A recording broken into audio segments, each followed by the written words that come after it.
नमस्कार, मैं निशी भाटिया और आप देख रहे हैं समाचार इंडिया।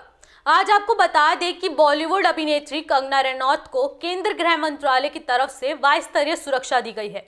वायु स्तरीय सुरक्षा व्यवस्था में देश के वो वीआईपी लोग आते हैं जिनको इसके तहत 11 सुरक्षा कर्मी मिले होते हैं। इसमें 1 या 2 कमांडो और 2 पीएसओ भी शामिल होते हैं। जी हाँ, इस पर उन्होंने गृह मंत्री अमित शाह को धन्यवाद कहा। अभिनेत्री ने कहा कि अमित शाह चाहते तो इन हालातों के चलते मुझे कुछ दिन बाद मुंबई जाने की इजाजत देते, मगर उन्होंने भारत की एक बेटी के वचन का मान रखा। कंगना ने अपने ट्विटर पर कहा कि यह प्रमाण है कि अब किसी देशभक्त की आवाज को कोई उग्र राष्ट्रवाद नहीं कुचल सकेगा।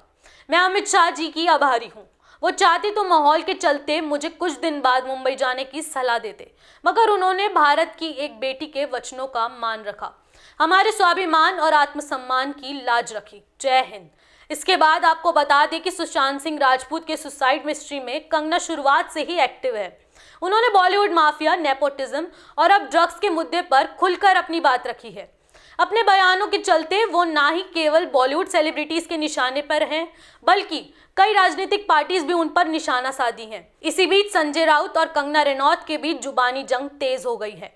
कंगना ने कहा कि उन्हें बॉलीवुड माफिया से ज्यादा मुंबई पुलिस से डर लगता है। इस पर राउत ने उन्हें मुंबई न आने की सलाह दी थी। इसके बाद कंगना ने चुनौती देते हुए कहा कि वो 9 सितंबर को मुंबई आ रहे हैं। उन्होंने एक वीडियो भी शेयर किया जिसमें लिखा कि संजय राउत का मतलब महाराष्ट्र नहीं है।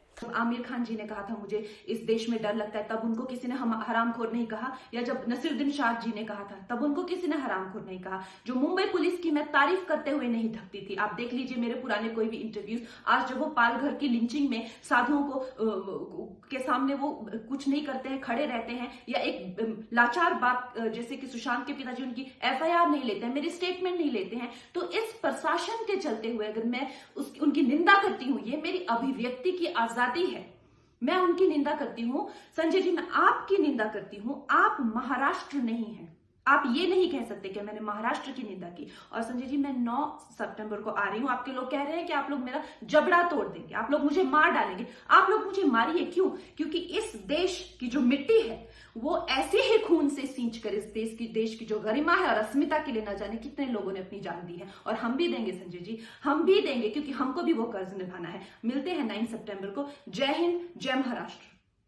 महाराष्ट्र की रूलिंग पार्टी शिवसेना ने अपने मुख्य पात्र सामना में कंगना को मेंटल वुमेन बताया है। सामना में लिखा गया कि आने वाले मॉनसून सत्र में विपक्ष को आउटसाइडर्स के खिलाफ आवाज उठानी चाहिए। शिवसेना ने कहा कि यह बिल्कुल भी बर्दाश्त के बाहर है कि एक आउटसाइडर जिसने मुंबई में आकर अपना सब कुछ हासिल किया और वो मुंबई का अपमान कर रही है और गलत बातें बोल रही है, इसकी आलोचना होनी चाहिए। और शिवसेना ने कहा कि मेंटल वुमेन ने मुंबई और मुंबई पुलिस का अपमान किया है, ऐसे में उन्हें महाराष्ट्र से रहने का अधिकार नहीं है।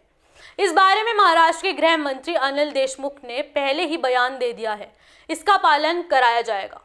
फिलहाल इस रिपोर्ट में बस इतना ही। देश और दुनिया की तमाम बड़ी खबरों के लिए जुड़े रहिए समाचार इंडिया के साथ, खबर से लेकर असर तक।